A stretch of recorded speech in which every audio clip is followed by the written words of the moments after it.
Hello and welcome aspirants to daily news analysis. आज तारीख है 20 अगस्त और दिन है Sunday.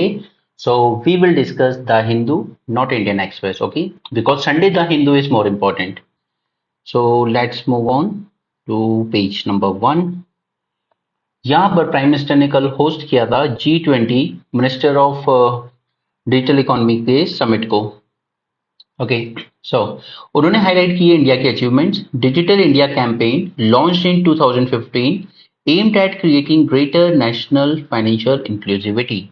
Okay, he was addressing the virtual meeting of G20 ministers of digital economy, Bangalore में. And second, it is necessary to build consensus on G20 high-level principle for secure, trusted, resilient digital economy. These are the words जो आपको अपने exam के लिए थोड़ा सा mind में रखना चाहिए. Okay, secure, trusted, and resilient digital economy. Alright, do focus on such words. Now, as a digital economy spreads globally, it will face security threats and challenges. जैसे जैसे डिजिटल इकोनॉमी हमारी डेली लाइफ में और ज्यादा integrate होती जाएगी, तो उतने ज्यादा थ्रेट और चैलेंजेस भी बढ़ते जाएंगे। जैसे हम लोग आजकल देखते ही हैं, फ्रॉड कॉल्स आ रहे हैं, कहीं पे किसी ने पैसे निकाल लिए आपके अकाउंट से। Alright, so it is important to build a consensus on G20 high level principles for secure, trusted and resilient digital economy. So, this presents a unique opportunity to lay the foundation for an inclusive, prosperous, and secure global digital future. Alright, do keep these points in your notes. Inclusive, prosperous, and secure global digital future. Next, जब बात आती है artificial intelligence की, so there is need to create a framework for safe and responsible use of artificial intelligence. क्योंकि देखिए इसका misuse होने के भी बहुत हाई चांसेस हैं। ऐसी मशीन्स तक बनाई जा सकती हैं जो आप कह लीजिए किलिंग मशीन, ओके, जो वॉर और बैटल्स में भी यूज की जा सकती हैं। तो we need some sort of global framework for responsible use of artificial intelligence, okay, not irresponsible use. Country has leveraged technology to make governance inclusive and transparent. Aadhaar is a big example of this. Alright, 1.3 billion लोगों को आधार card issue हुए. Same अगर हम UPI की बात करें, alright, तो ये भी बहुत बड़ी अचीवमेंट है इंडिया की. ठीक है, तो जब भी आप डिजिटल इकोनॉमी और इस तरह की बात करेंगे तो आप दो तीन चीजें जरूर हाईलाइट करेंगे. एक हो गया आधार, ऑलराइट, क्योंकि इसने क्या किया है, जो डिलीवरी ऑफ सर्विसेज, जो गवर्नमेंट आपको सर्विसेज देती है, उसकी डिलीवरी को लीक प्रूफ बनाया है. ऑलराइट, सेकंड इज हमारा यूपीआई. तो सबसे ज्यादा डिजिटल ट्रांजैक्शन आज इंडिया में हो रहे हैं. ऑलमोस्ट वर्ल्ड के 30% डिजिटल ट्रांजैक्शन हमारी कंट्री में हो रहे हैं. And third point of highlight करेंगे JAM trinity, that is J for Jan Dhan accounts, A for Aadhaar and M for mobile. Okay, ये तीन इंडिया के सबसे बढ़िया इनिशिएटिव रहे हैं डिजिटल इकोनॉमी की जब बात आती है. ऑलराइट, उसी तरीके से फिर डिजिटल इकोनॉमी का हमने यूज हेल्थ केयर में कैसे किया, तो आप हाईलाइट कर सकते हैं कोविन प्लेटफॉर्म को, कि हमने वर्ल्ड का सबसे बड़ा वैक्सीनेशन प्रोग्राम चलाया इस कोविन के प्लेटफॉर्म के थ्रू.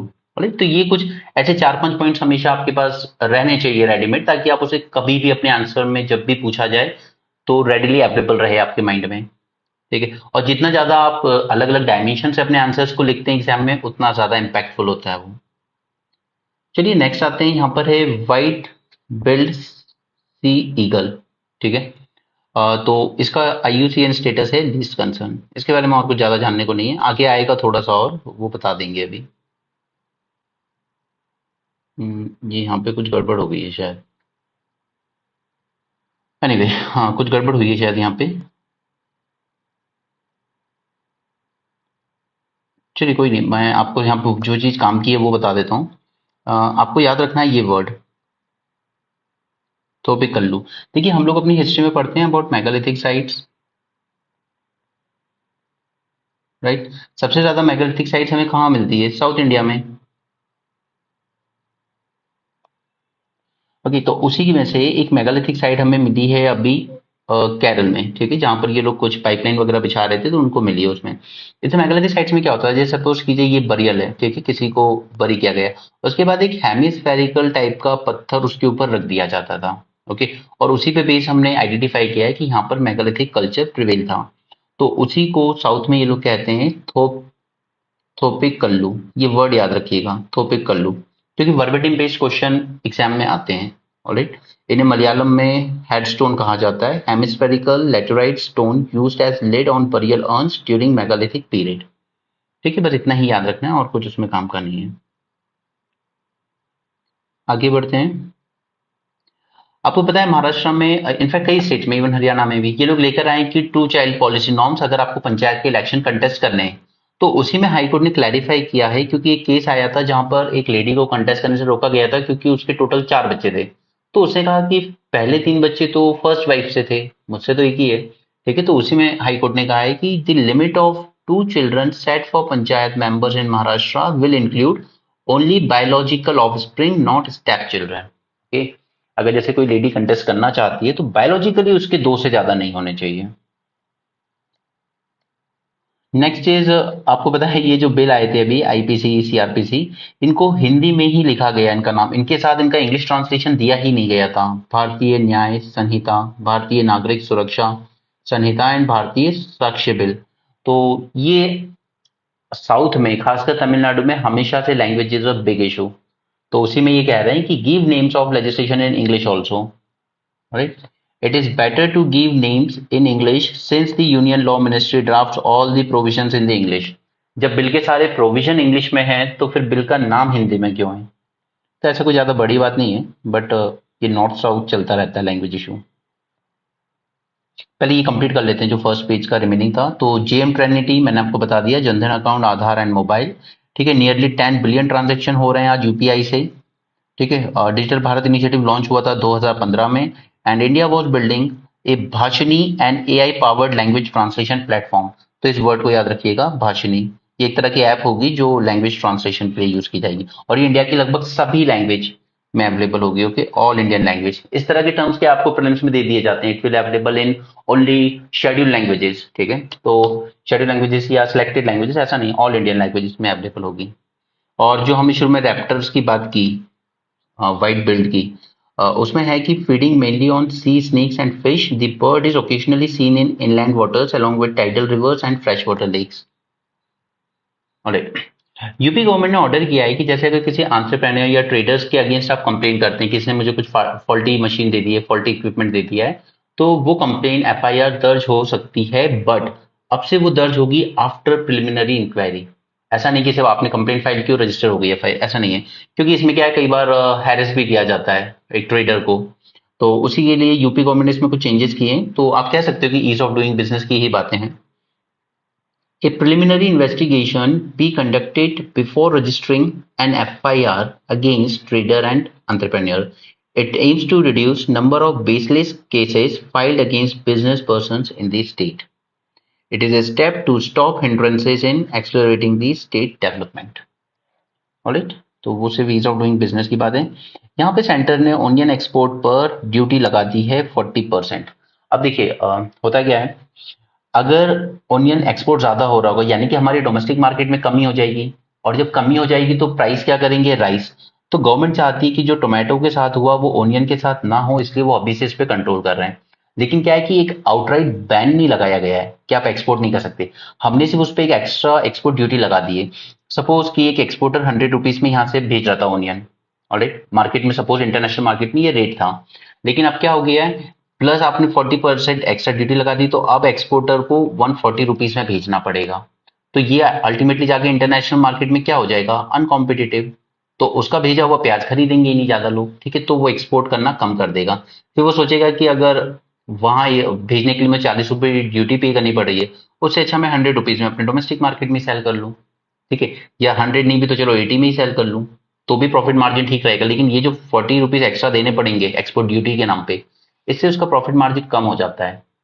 ठीक है, तो ये डोमेस्टिक में इन्फ्लेशन ना बढ़े प्याज में, ओनियन में, जैसा कि टोमेटो में बढ़ा है, तो इसलिए गवर्नमेंट अभी से प्रिकॉशन लेके चल रही है। ऑलराइट, तो यहाँ पर हमें पता है कि अभी चाइना के साथ हमारी 19th राउंड की कॉप्स कमांडर लेवल टॉक्स हुई थी, बट कोई सॉल्यूशन निकल के नहीं आया इसका अभी तक। ठीक है, तो काफी सारे पॉइंट्स पर तो हो गया डिसंगेजमेंट। 2 पॉइंट पर प्रॉब्लम है अभी भी, एक है दीपसांग प्लेन और डेमचौक प्लेन, क्योंकि चाइना एक ऐसी डिमांड रख रहा है इसमें कि आप अपना जो पेट्रोलिंग राइट है वो छोड़ दीजिए यहाँ पर। तो ये तो डिमांड बिल्कुल रीजनेबल नहीं है, तो इंडिया कभी मानेगा नहीं। ठीक है, तो इन्हीं 2 पॉइंट्स को लेके अभी प्रॉब्लम बनी हुई है। इसके अलावा बाकी जो पॉइंट्स थे उन पे तो डिसएंगेजमेंट हो चुका है। जैसे यहाँ पर Depsang plain, Chinese troops have been blocking Indian patrols for some time from going beyond the Y junction. अगर आपने मैप देखा होगा तो आपको पता होगा वाई जंक्शन कहाँ है। The Indian Army has not been able to access patrolling point 10, 11, 11, 8, 12 and 13. Okay, तो ये कभी मैं आपको एलएसी जब पूरी डिटेल में कराऊंगा तब मैं इसके बारे में आपको बता दूंगा। वैसे आपको सिर्फ मैप देखना बहुत इंपॉर्टेंट है क्योंकि वो प्रीलिम्स में ऐसी लोकेशन पूछ लेता है। नेक्स्ट यहाँ पे एक लोटस मिला था मणिपुर से, तो उसका इन्होंने नाम रखा है नमो 108। बट सबसे बेकार बात जो है कि इन्होंने इसको कनेक्ट किससे किया।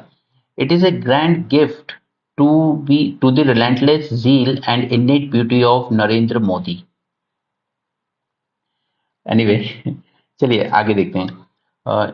It was discovered several years ago in Manipur. It has it had 108 petals, और 108 का हमारी हिंदू माइथोलॉजी में खासकर बहुत बड़ा सिग्निफिकेंस है। राइट, आपने देखा होगा 108, हम लोग कोई मंत्र का भी अगर उच्चारण करते हैं तो 108 टाइम्स किया जाता है। राइट, तो जब इस लोटस में 108 बीट्स निकले, जब इसको साइंटिस्ट ने ज्यादा स्टडी किया, इसमें देखा कि 108 पेटल्स हैं, तो फिर इसका सिग्निफिकेंस और ज्यादा बढ़ गया, तो इस पे थोड़ी स्टडी की गई। Okay, it bloomed only in one season. It is the only lotus variety in India to have had its genome sequence. ये सीक्वेंस किए गए जब देखा कि इसमें 108 पेटल्स हैं, तो इसको थोड़ा सिग्निफिकेंट माना गया। ठीक है, तो ये एक अकेला ऐसी लोटस वेराइटी है जिसकी जीनोम सीक्वेंसिंग की गई है। Public apparel made from the 108 fibre as well as perfume, ये सब आप बना सकते हैं इससे। नमो वर्ड का मीनिंग होता है सैल्यूटेशन। और अब ये जो CSIR है ये लॉन्च करेगा lotus mission as part of larger ongoing horticulture mission, ताकि लोग और ज्यादा ग्रो करें लोटस को। नेक्स्ट, आजकल CAG बहुत फॉर्म में है। इन्होंने काफी सारी रिपोर्ट दी थी। जैसे पहले तो इन्होंने 2 रिपोर्ट दी थी, तो उसमें इन्होंने बताया था कि जो आयुष्मान भारत स्कीम है उसमें एक ही नंबर पे लाखों रजिस्ट्रेशन हो रखे हैं। ठीक है, दैट वाज फर्स्ट न्यूज जो आपको रिमेंबर, आपको याद रखनी है अपने एग्जाम के लिए, कहीं पे कोड करने के लिए। ठीक है, चाहे CAG पे ही क्वेश्चन आ जाए तो भी, कि कितना बढ़िया काम कर रहे हैं। ठीक है, first thing, fake mobile number से जो कनेक्टेड थे उसकी इन्होंने इन्फॉर्मेशन दी। सेकंड सेकंड ये लेके आए कि कई सारे ऐसे पेशेंट्स को इंश्योरेंस का पैसा दिया जा रहा है रेगुलर, जो मर चुके हैं, वो जिंदा ही नहीं है, फिर भी उनके ट्रीटमेंट के नाम पर पैसा लिया जा रहा है। ऑलराइट, थर्ड इन्होंने हाईलाइट किया कि जो द्वारका एक्सप्रेस वे बना है उसमें जो कॉस्ट होनी चाहिए थी 18 करोड़ पर किलोमीटर, इसकी ओवर बिलिंग करके इसको 250 करोड़ पर किलोमीटर बना दी गई है। ठीक है, तो इस लेवल का करप्शन हुआ है द्वारका एक्सप्रेसवे में। ये थर्ड इशू है। अब फोर्थ इशू इन्होंने आज दिया है, वो है उड़ान स्कीम को। ठीक है, तो देखिए यही सब जब आप CAG वगैरह पे कभी क्वेश्चन आता है कि क्या इंपॉर्टेंस है इनकी हमारी डेमोक्रेसी में, क्यों इनको बुलवाग कहा जाता है डेमोक्रेसी का, तो उसमें आपको, आप स्टैटिक तो पढ़ेंगे अपना लक्ष्मीकांत से, ठीक है, लेकिन इस तरह से करंट न्यूज से जब उसको रिलेट करेंगे तब आपको अच्छे मार्क्स मिलते हैं मेंस में। ओके, तो मैंने आपको चारों जो रिसेंट इश्यूज इन्होंने हाईलाइट किए वो बता दिए। तो ये जो फोर्थ इशू आज आया है ये है कि Udan scheme did not work on 93% of the routes. Udan scheme launch की गई थी 2016 में to provide air connectivity to tier 2 and tier 3 cities town at an affordable cost. यहाँ पे फिक्स किया गया था कि 2500 रुपीज फॉर 1 आवर फ्लाइट, इससे ऊपर का किराया आप नहीं लेंगे। Then even independent audit of airlines was not done, जो कि प्रोविजन था उस स्कीम में। इसी के साथ हेलीकॉप्टर सर्विसेज भी शुरू की गई थी इस स्कीम के अंडर में, बट वो भी स्टॉल रह गई हैं। और उसके अलावा misuse of funds and cost escalation in public infrastructure projects, यानी कि एग्जांपल ये वही कोट कर रहे हैं द्वारका एक्सप्रेसवे का। वो बहुत बड़ा करप्शन है, और ये कोई ऐसा भी नहीं है कि कोई प्राइवेट कंपनी ने रिपोर्ट दी हो या कोई फॉरेन एजेंसी ने की हो, क्योंकि फॉरेन एजेंसी को तो आप क्रिटिसाइज कर देते हैं कि ये तो एंटी नेशनल है, ये इंडिया की डेवलपमेंट को रोकना चाहती है। बट यहाँ तो कुछ CAG हाईलाइट कर रहे हैं ना कि जो cost 18 crore rupees per kilometre आनी थी वो 250 करोड़ पर किलोमीटर गई है। तो इस लेवल का करप्शन हुआ है द्वारका एक्सप्रेसवे में। Anyway, next is G20 countries to strengthen global health architecture.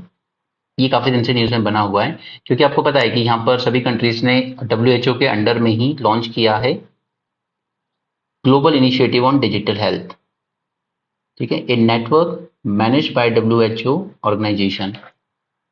It will consolidate the evidence and amplify recent and past gains in the global digital health, while strengthening mutual accountability to enhance the impact of future investment. बस इतना ही याद रखना है आपको. बाकी ये सब बातें जो इतनी डिटेल में है ये इतनी ज़रूरी नहीं है, बट मैं आपको एक बार रीड कर देता हूँ, बट मैं नहीं कहूँगा कि आप इसको याद रखने की कोशिश कीजिए.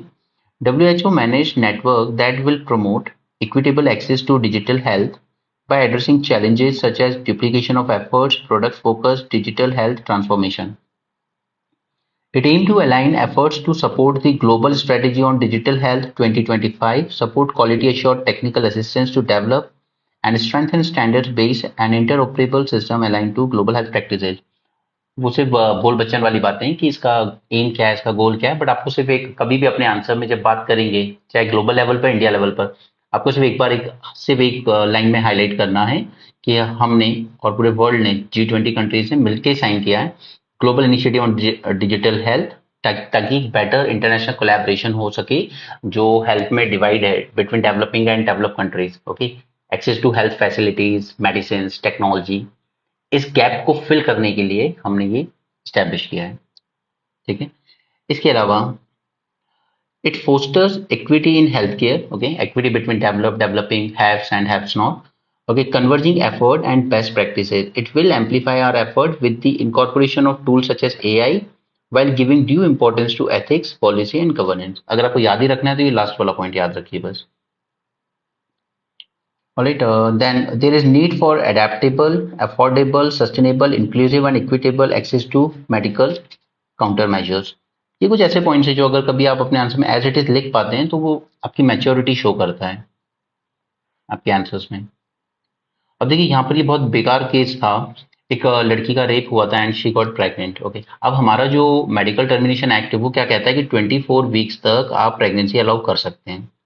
ठीक है, अब यहाँ पे क्या हुआ, जब ये बच्ची हाई कोर्ट गई तो वहां पर हाई कोर्ट ने क्या किया, मेडिकल एग्जामिनेशन की बात की, क्या मेडिकल एग्जामिन कराइए, अगर बोर्ड कहता है कि प्रेगनेंसी को अबॉर्ट करना चाहिए तो कर देंगे.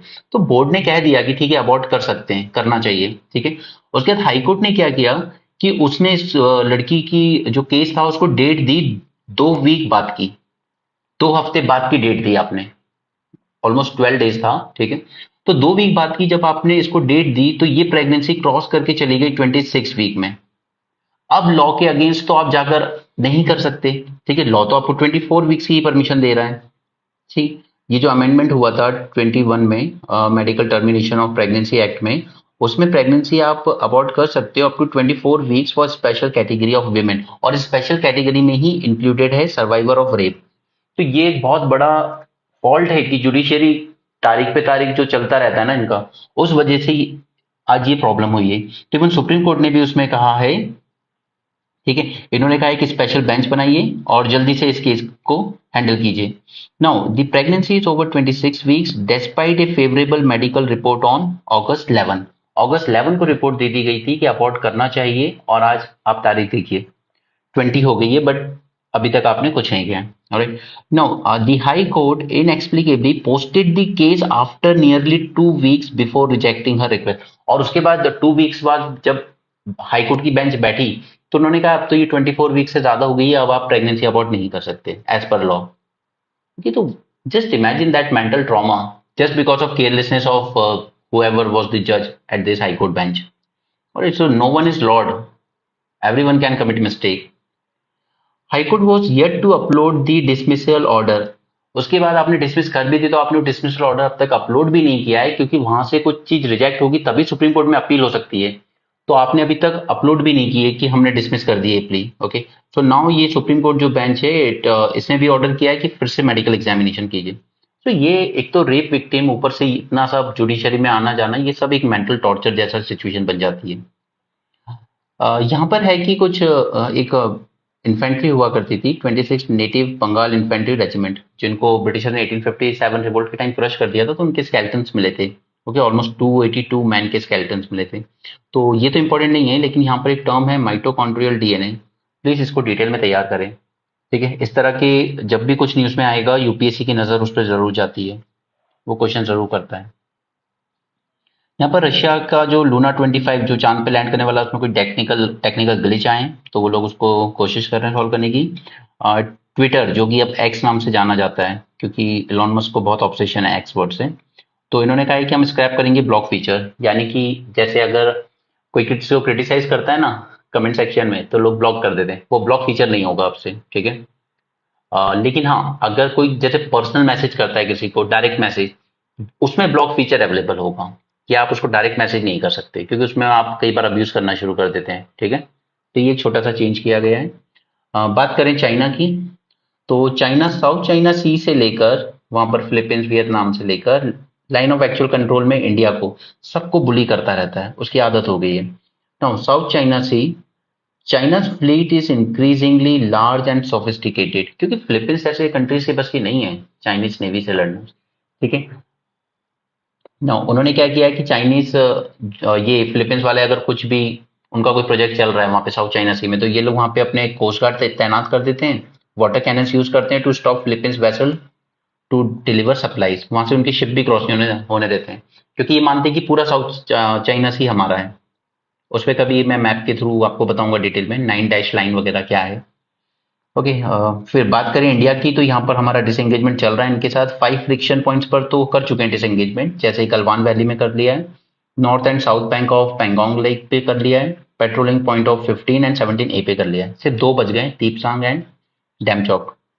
नाउ डिमांड्स, इनकी डिमांड क्या है? It demand that India to give up patrolling rights in 2 friction points of Depsang and Demchok, और ये इंडिया कभी एग्री करेगा नहीं, अननेसेसरी डिमांड एक्सेप्ट नहीं करना चाहिए किसी की। नो, चाइना को लगता है कि America has decided to put a containment ring, मतलब वो चाइना को कंटेन करना चाहता है। कंटेनमेंट पॉलिसी ये होती है कि एक कंट्री को अगर आप कंटेन करना चाहते हो तो फिर सारे नेबर से अपनी दोस्ती रखो, ठीक है, चाइना को ज्यादा आगे एक्सपैंड मत करने दो, क्योंकि चाइना के अगर आप ईस्ट में देखेंगे तो क्या है, जापान है, साउथ कोरिया है, ताइवान है, और नीचे जाएंगे थोड़ा साउथ ईस्ट में तो वहां पर फिलीपींस वियतनाम है, इस तरफ आएंगे तो यहाँ पर इंडिया है। और उनको ये लगता है कि इस कंटेनमेंट पॉलिसी में ये सब पार्ट कर रहे हैं अमेरिका को, और even India is becoming a willing partner in that, इसलिए वो और ज्यादा एग्रेसिव हो रहा है इंडिया के अगेंस्ट। बट उसको समझना चाहिए कि अगर आप इस तरीके से बुली करोगे तो कंट्रीज यूएसए की तरफ जाएंगी, और ज्यादा आप पुश कर रहे हो उन्हें। नाउ तो ये मानता है कि अगर हम इंडिया पे प्रेशर बना के रखेंगे एलएसी पे, तो ये डिसोएट करेगा इंडिया को from moving closer to US. अभी दोनों तरफ से हो सकता है, या तो हम ये सोचें कि चाइना इसलिए इतना तिल मिला रहा है क्योंकि हम यूएस के करीब जा रहे हैं तो हम अपने आप को रोकें, ठीक है। या फिर आप इसको दूसरी नजर से भी देख सकते हैं, चाइना परेशान कर रहा है इंडिया या दूसरी कंट्रीज को, इसलिए वो यूएस की तरफ जा रहे हैं। Alright, so that can be seen as two way. Blasphemy मैं आपको बता ही चुका हूँ, आप किसी भी रिलीजियस स्क्रिप्चर या रिलीजियस गॉड को इंसल्ट करते हैं, दैट इज ब्लेस्फेमी। तो पाकिस्तान में इस बात पे राइट्स हो गए हैं, तो वहाँ की पुलिस एक्शन तो ले रही है, बट वहाँ के लोग कह रहे हैं नहीं, उन 2 लोगों को हमारे हवाले करो जिन्होंने हमारे रीजन के अगेंस्ट बोला था। नो, अब क्या हुआ कि कल ताइवान के जो वाइस प्रेसिडेंट हैं वो चले गए यूएसए की विजिट पर, और ये वाइस प्रेसिडेंट की उम्मीद है कि अगले साल जो प्रेसिडेंशियल इलेक्शन होंगे ताइवान में, वहां पर ये जीत लेंगे, ठीक है। तो चाइना को ये इतना नागवार गुजरा कि उसने अपनी एयर और सी ड्रिल करी कल ताइवान की एयर स्पेस में, ठीक है। Islands vice president visited to USA, he was a front runner in presidential election next year. Now people liberation army launched joint air and sea patrols and military exercises around island of Taiwan. Again वही pressure tactics. Next है यहाँ पर कि ये जो climate change की वजह से ग्लेशियर रिट्रीट होंगे, तो इनको लगता है कि इससे एक नया इकोसिस्टम भी उभरेगा। जैसे ग्लेशियर अगर रिट्रीट होते हैं तो आप कह सकते हो कि नए फ्रेश वाटर लेक्स इमर्ज हो सकते हैं, राइट, स्पेशली नेपाल जैसे एरियाज में या आइसलैंड जैसी कंट्रीज में।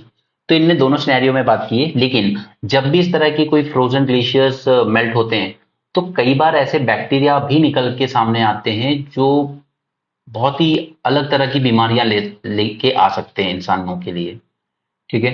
तो उसी को लेकर ये आर्टिकल है, climate change caused by human activity under high emission scenario may halve the area covered by glaciers outside the Antarctic and Greenland ice sheets। अब अगर ये एक सिनेरियो इमेजिन करता है कि अगर हाई एमिशन इसी तरह चलते रहे और ग्रीन एमिशन ऑलमोस्ट ट्रिपल हो जाएगा by 2075, it will half the 2020 glacier area could be lost by 2100।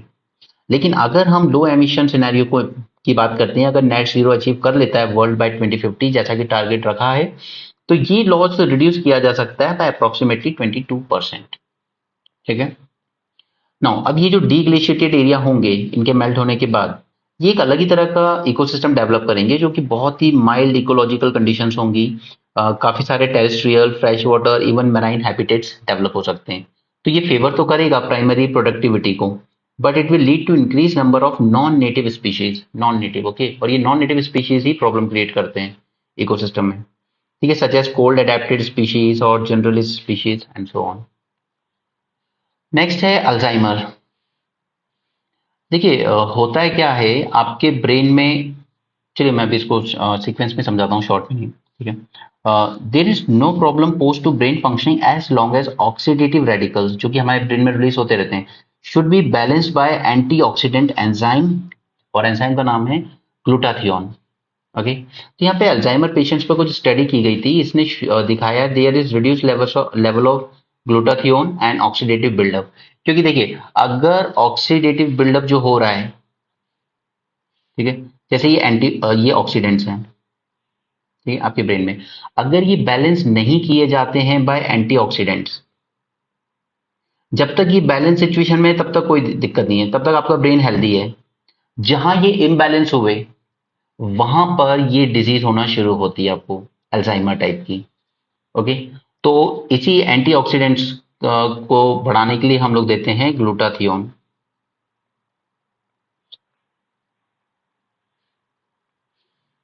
No ji, 55 million people live with dementia, the most common cause of which is Alzheimer.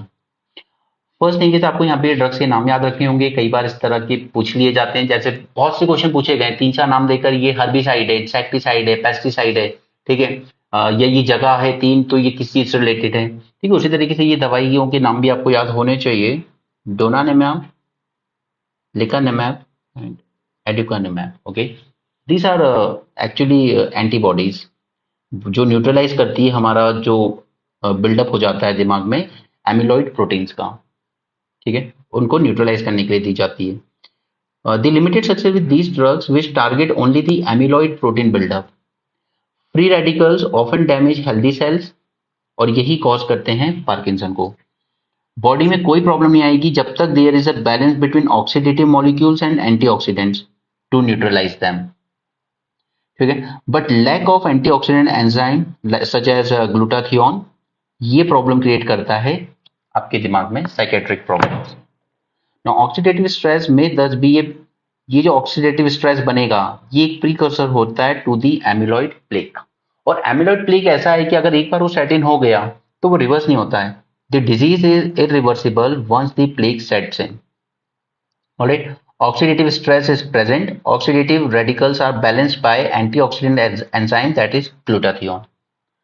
ठीक है, then यहाँ पर ये एक oil eating bacteria है, survive by consuming hydrocarbon as a sole carbon energy source. क्योंकि ऐसे ही एक बैक्टीरिया पहले भी मिला था जो प्लास्टिक कंज्यूम कर लेता है, तो वो अच्छी चीज थी।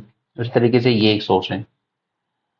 आपको पता है ब्रिटिशर्स को शुगर प्रोडक्शन जब कराना था जो कि सबसे ज्यादा ब्राजील और कैरिबियन आइलैंड्स में होना था, तो उन लोगों ने स्लेव ट्रेड शुरू किया था। ठीक है, trans Atlantic slave trade, Africa से लेकर आते थे slaves, almost more than 125 lakh slaves लेकर आए from Africa to America from 1501 to 1867। और इस ट्रेड में मोर्टेलिटी रेट ऑलमोस्ट 25% था, मतलब 25% स्लेव्स मर जाते थे ऑन बोर्ड द शिप, और फिर ये उनको फेंक देते थे पानी में, मर गए तो मर गए। ठीक है, और उसके बाद स्लेव ट्रेड अबॉलिश कर दिया गया। अच्छा ये बताइए इंडिया में स्लेव ट्रेड कब अबॉलिश हुआ है? 1843, रिमेंबर, पता होना चाहिए। ठीक है, 30% of the global sugar is made from sugar beet. ये सब तो इंपॉर्टेंट नहीं है, इंपॉर्टेंट जो है वो ये है, excess sugar intake triggers the release of insulin in the bloodstream and this can lead to vision loss and disease in the heart and kidney.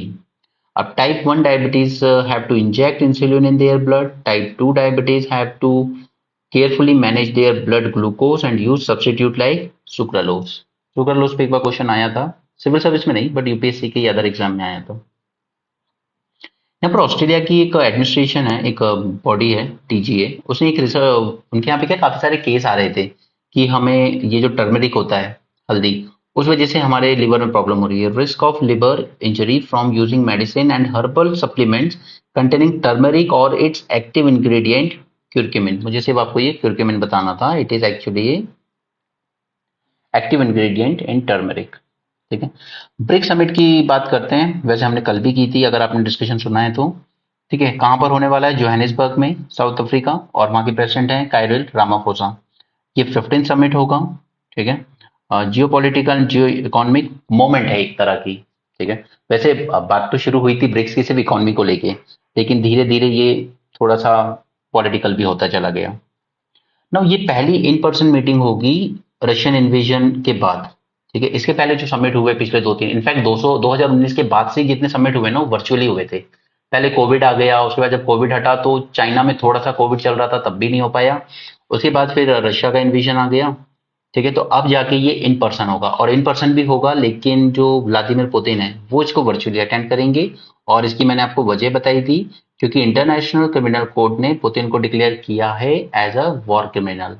Okay, उनके अगेंस्ट वारंट इशू है, and south Africa is signatory to this international criminal court.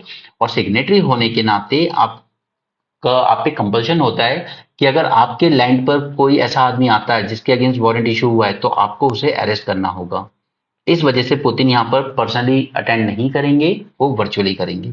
ठीक है, next, इसको कहीं ना कहीं अब थोड़ा सा काउंटर वेस्टर्न वे में देखा जाता है। ठीक है, क्योंकि यहाँ पे चाइना रशिया है। ठीक है, और इवन अब तो ये जो नए प्रेसिडेंट बने हैं ब्राजील के, लुला डिसिल्वा, ये भी काफी सोशलिस्ट और एंटी वेस्टर्न माने जाते हैं। तो अब सोचिए, 5 में से 3 कंट्री, रशिया, चाइना, ब्राजील, ये थोड़ी थोड़ी एंटी वेस्ट है। ठीक है, ये थोड़ा सोशलिस्ट कम्युनिस्ट टाइप का ट्रेंड रखते हैं अपने आप में। सिर्फ इंडिया और साउथ अफ्रीका ऐसी है जो कहीं ना कहीं वेस्टर्न पावर के ज्यादा क्लोज है। ओके, सो यही प्रॉब्लम है। एससीओ हो चाहे ब्रिक्स हो, कंट्रीज का एक सिमिलर आइडियोलॉजी नहीं है। बट एक अच्छी बात है कि एटलीस्ट आइडियोलॉजी डिफरेंट भी है, पॉलिटिकल सेटअप भी डिफरेंट है, इकोनॉमिक सेटअप भी डिफरेंट है, but at least they give each other that respect and limited space अपनी बात रखने की।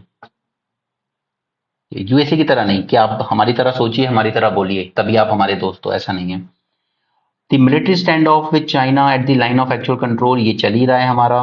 लेकिन चाइना के प्रेसिडेंट से यहाँ पे मुलाकात होगी, और पर्सनली भी होगी हमारे प्राइम मिनिस्टर की। लेकिन ऐसा नहीं कि पहली बार ही हो रही है स्टैंड ऑफ पे, एससीओ समिट में भी बात कर चुके हैं, G20 समिट हुआ था बाली में, तब भी बात हो चुकी है। 19th round of India China corps commander level meeting कल ही हुई है। ठीक है, India wants more cooperation from China and Russia on issues such as Ukraine, climate change, debt, financing etcetera. ठीक है, जोहानिसबर्ग डिक्लेरेशन समिट के एंड में इशू किया जाएगा। उसके बाद प्राइम मिनिस्टर चले जाएंगे हमारे ग्रीस घूमने।